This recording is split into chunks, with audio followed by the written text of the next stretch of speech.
Hello students, how are you. Class 6 में आज हम पढ़ेंगे कंप्यूटर और आज हमारा चैप्टर लगभग कंप्लीट हो चुका था प्रीवियस लेक्चर में। तो आज हमें देखना है एक तो चैप्टर का रिव्यू कि हमने इस चैप्टर में क्या पढ़ा था। तो चैप्टर का नाम था more about power point 2010, power point presentation 2010, जिसे नॉर्मल लैंग्वेज में कहते हैं। क्लास 6 का कंप्यूटर का चैप्टर है 6 और इसमें चैप्टर कंप्लीट हो चुका है। आज हमारी जो चांस है वो है असेसमेंट और सॉल्यूशंस का। उसके पहले मैं ये चाहता हूँ कि एक बार शॉर्ट रिव्यू कर लेते हैं कि चैप्टर में हमने पढ़ा क्या क्या था। ओके, सो सब अपनी अपनी बुक्स अपने पास रखें क्योंकि यहाँ पे सॉल्यूशंस भी डिस्कस होंगे और तो आपको बुक की ज़रूरत पड़ेगी। ठीक है, तो keep your books with you. Okay, let's start with the review. तो देखो रिव्यू क्या है। PowerPoint is a presentation software that allows you to create dynamic slide presentations. तो पावर पॉइंट की जरूरत क्यों पड़ी बच्चों? देखो पावर पॉइंट की जरूरत इसलिए पड़ी कि कुछ डेटा है और कुछ हमारा फाइल है, हम ये चाहते हैं कि इसको एक अच्छे प्रेजेंटेबल रूप में और एक ग्राफिकल रिप्रेजेंटेशन जिसमें हम एनिमेशन डाल सकें, जिसमें हम साउंड डाल सकें, जिसमें हम कोई पिक्चर डाल सकें, कोई टेक्स्ट को अच्छे से डाल सकें, क्लिप आर्ट डाल सकें, स्मार्ट आर्ट उसमें ऐड कर दें। तो वो जो मेरे पास डेटा है वो बहुत अट्रैक्टिव मैनर में आ जाता है। तो हमें उसको अट्रैक्टिव बनाने के लिए पावर पॉइंट की रिक्वायरमेंट होती है। और पावर पॉइंट की रिक्वायरमेंट होती है जो किस रूप में बनती है, स्लाइड्स के रूप में।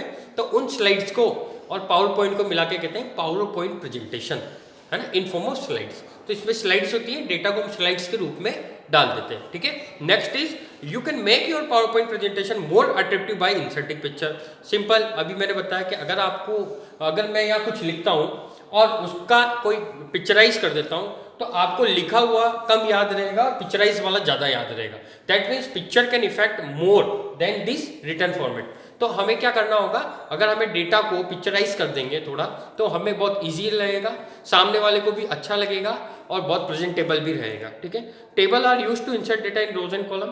तो टेबल्स भी हम डाल सकते हैं, पावर पॉइंट स्लाइड्स में हम टेबल्स भी डाल सकते हैं। सपोज मेरे पास कुछ ऐसा डेटा है जिसमें मुझे टेबल्स ऐड करनी है, मार्क्स ऐड करने हैं, बच्चों के नाम ऐड करने हैं, तो हम पावर पॉइंट प्रेजेंटेशन में स्लाइड के रूप में टेबल को भी इंसर्ट कर सकते हैं। और टेबल इंसर्ट करने के लिए वो हमसे रोज और कॉलम्स भी पूछता है कि कितने नंबर ऑफ रोज आपको चाहिए, रोज मतलब कितनी लाइन्स आपको चाहिए, कितने कॉलम आपको चाहिए, है ना। हमने पढ़ा था, याद करना थोड़ा सा प्रीवियस लेक्चर्स में।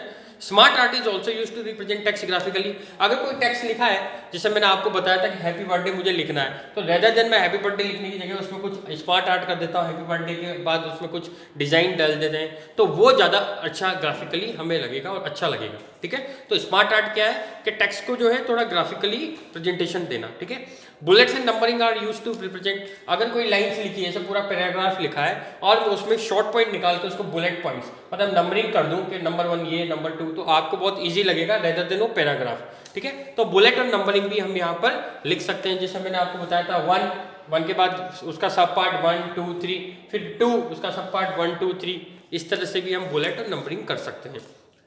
Okay, themes are set of predefined background of slides. अच्छा, थीम्स भी आ सकती है और थीम्स में हम क्या कर सकते हैं, थीम्स का कलर चेंज कर सकते हैं, फॉन्ट चेंज कर सकते हैं और बैकग्राउंड भी चेंज कर सकते हैं। तो थीम्स भी हम इसमें अप्लाई कर सकते हैं बच्चों। तो अब हम आते हैं आपके क्वेश्चन एंड आंसर पे। आज हमारा टाइम है असेसमेंट एंड देयर सॉल्यूशंस। तो आज हम क्या क्या सॉल्व करेंगे। सबसे पहले हम देखेंगे मल्टीपल चॉइस क्वेश्चंस, उसके बाद हम सॉल्व करेंगे ट्रू फॉल्स और उसके बाद हम देखेंगे फिल इन द ब्लैंक्स। और जो थ्योरेटिकल क्वेश्चन है उसे हम नेक्स्ट लेक्चर में डिस्कस करेंगे 1 बाय 1। ओके, और उस लेक्चर में भी हम चैप्टर का रिव्यू थोड़ा सा देखेंगे। तो let's start with multiple choice question, जो कि आपका पेज नंबर 55 पे है। क्लास 6 कंप्यूटर की बुक चैप्टर 6 पेज नंबर 55। हम यहाँ आते हैं, लिखा है which one of the following contains many rows and columns. अभी मैंने आपको रिव्यू दिया, चैप्टर का एक समरी दिया, उसमें बताया था कि रोज एंड कॉलम किस में होते हैं। तो आपके आंसर दे रखे स्मार्ट आर्ट नहीं। स्मार्ट आर्ट क्या करता है, टेक्स्ट को ग्राफिकली रिप्रेजेंट करता है। क्लिप आर्ट भी नहीं, वो इमेज को ग्राफिकली रिप्रेजेंट करता है। टेबल, बिल्कुल, टेबल में रोज एंड कॉलम होती है, वो हमसे ये भी पूछता है कि कितने नंबर ऑफ रोज आपको चाहिए और कितने नंबर ऑफ कॉलम्स आपको इसमें इनपुट करने हैं। तो answer is C. The next question is question number 2, which tab is use to insert a theme. ऐसी कौन सी टैब है, ऐसा कौन सा रिबन पे ऐसा टैब है जिसको हम थीम इंसर्ट करने के लिए यूज करते हैं। तो आंसर 1 इज इंसर्ट, क्या इंसर्ट, डिजाइन, होम या रिव्यू। तो answer is design. Design tab में हम जब जाएंगे तो हमें वहां पर थीम का ऑप्शन मिलेगा। ठीक है, आप करके देखिएगा practically. Question number 3 is clip art options appear in the. Clip art जो ऑप्शन है, क्लिप आर्ट क्या करता है, प्री डिफॉल्ट इमेजेस होती हैं उनको ऐड करता है स्लाइड में। तो क्लिप आर्ट जो है वो किस ग्रुप का पार्ट है? क्या पेंट ग्रुप का है? बिल्कुल नहीं।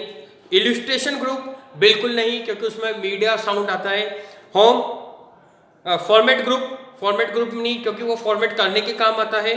और लास्ट है मीडिया ग्रुप। बिल्कुल मीडिया ग्रुप जो है जेपीजी एमपीजी फाइल्स स्टोर करता है, पिक्चर्स को स्टोर करता है। तो answer is media group, answer D. Question number 3 का आंसर है डी और उसका नाम है मीडिया ग्रुप। क्वेश्चन नंबर 4 देखते हैं बच्चों। Which one of the following is a graphical way of representing your text? Which one of the following is a graphical way to representing of your text? ऐसा कौन सा तरीका है जिससे आप अपना जो टेक्स्ट है उसे ग्राफिकली दिखा सकते हैं? तो आंसर 1 है क्लिप आर्ट, आंसर 2 है टेबल, आंसर 3 है थीम और आंसर 4 है स्मार्ट आर्ट। तो answer is smart art. D is your answer which is smart art. Question number 4 का जो आंसर है वो है स्मार्ट आर्ट। तो मैं डाल देता हूं ए। एमसीक्यूज हम देख रहे हैं बच्चों। एमसीक्यूज में जो आंसर 1 2 3 4 एंड 5, तो मैं आंसर लिख देता हूं आपके।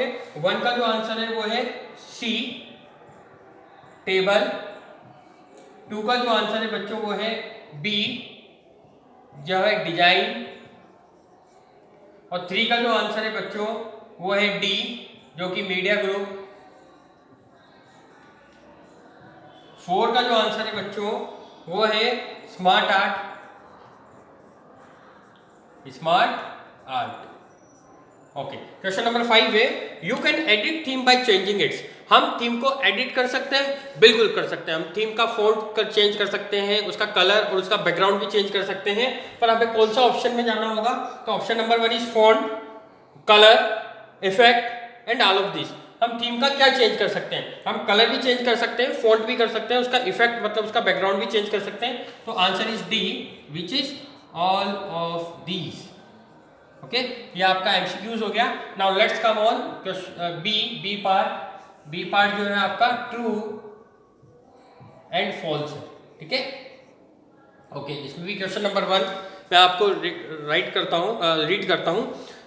बी पॉइंट में ट्रू फॉल्स में क्वेश्चन नंबर 1 वही पेज नंबर 55 पर है। You can not change the background style for the theme. क्या आप थीम की बैकग्राउंड स्टाइल चेंज कर सकते हैं? अभी थोड़ी देर पहले मैंने इसमें बताया था हम सब चेंज कर सकते हैं। तो ये हो गया फॉल्स। ये कह रहा है कि नहीं चेंज कर सकते, पर हम कहते हैं कर सकते हैं, तो फॉल्स। इसने जो कहा वो गलत।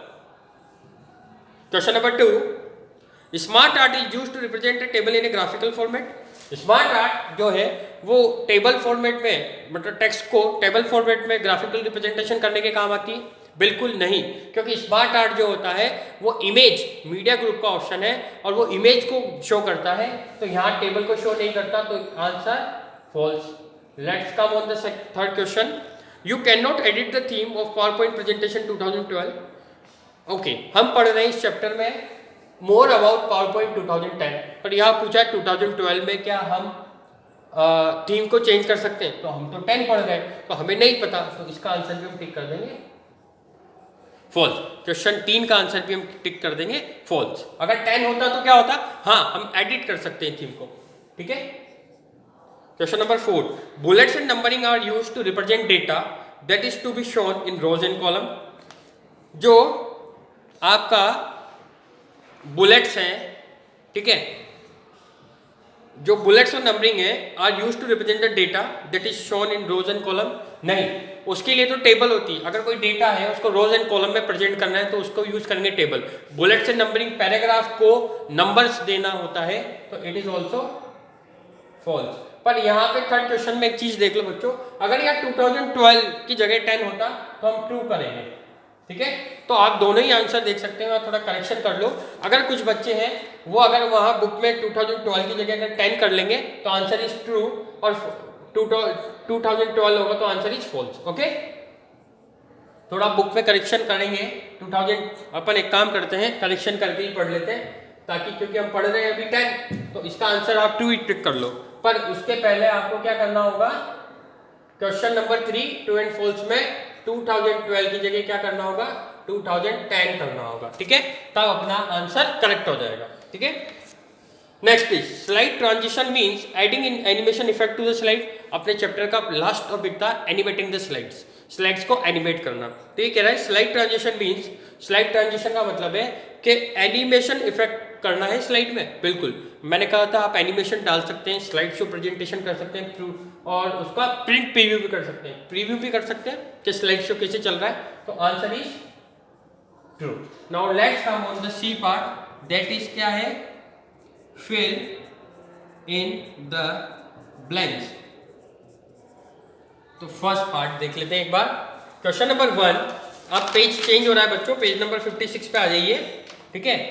कहता है first question, pictures make our presentation fill in the blanks and enhance it appearance.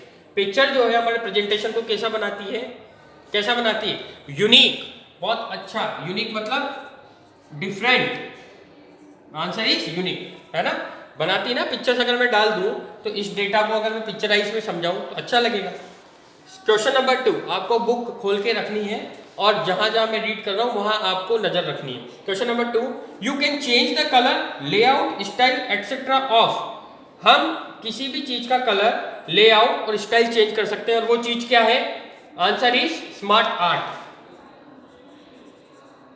Smart art. Now let's come on the question number 3, smart art का हम लेआउट, कलर और स्टाइल चेंज कर सकते हैं, एडिट कर सकते हैं अपने according. Question number 3, power point presentation are generally created in fill in the blanks और फॉर्मेट। तो स्टार्टिंग में याद करना अपने नोट्स में, पावर पॉइंट प्रेजेंटेशन 3 टाइप्स की होती थी, 3 फॉर्मेट बनती थी, ब्लैंक, इंस्टॉल्ड थीम, है ना। इस तरह से मैंने 3 चीजें बताई थी आपको, इंस्टॉल्ड थीम और प्री डिफाइंड थीम्स है ना। तो ये 3 तरह की होती, तो answer is 3। Now let's come on the question number 4th question क्या कहता है, यू कैन इंसर्ट, फिर फिल इन द ब्लैंक्स है, इन ए स्लाइड। हम एक स्लाइड में क्या इंसर्ट कर सकते हैं, तो क्या कर सकते हैं, म्यूजिक ऊपर दे रखा है तो उसमें से चूज करेंगे म्यूजिक ऐड कर सकते हैं, ठीक है, क्योंकि हमें चूज कहां से करना है, जो आंसर ऊपर दे रखे हैं ना। अगर यह पिक्चर होता तो पिक्चर भी आ सकता था। Question number 5, you can easily fill in the blanks a theme. हम एक थीम को क्या कर सकते हैं इजीली, ऊपर आंसर लग बचा है वो है एडिट, हम एक थीम को एडिट कर सकते हैं। तो that is the assessment and solution और चैप्टर का review. Chapter 6 more about power point 2010, एक करेक्शन है जिसे यहाँ देख लेना, मैं स्टार मार्क कर देता हूँ उसको, ये आपकी बुक में करेक्शन आपको करना है, ठीक है। 2012 की जगह क्या करना है, 10 करना है। तो क्लास 6 में chapter 6 more about power point, और आज हमने असेसमेंट एंड सॉल्यूशन करा। थैंक यू वेरी मच बच्चों, thank you for the today session, thank you.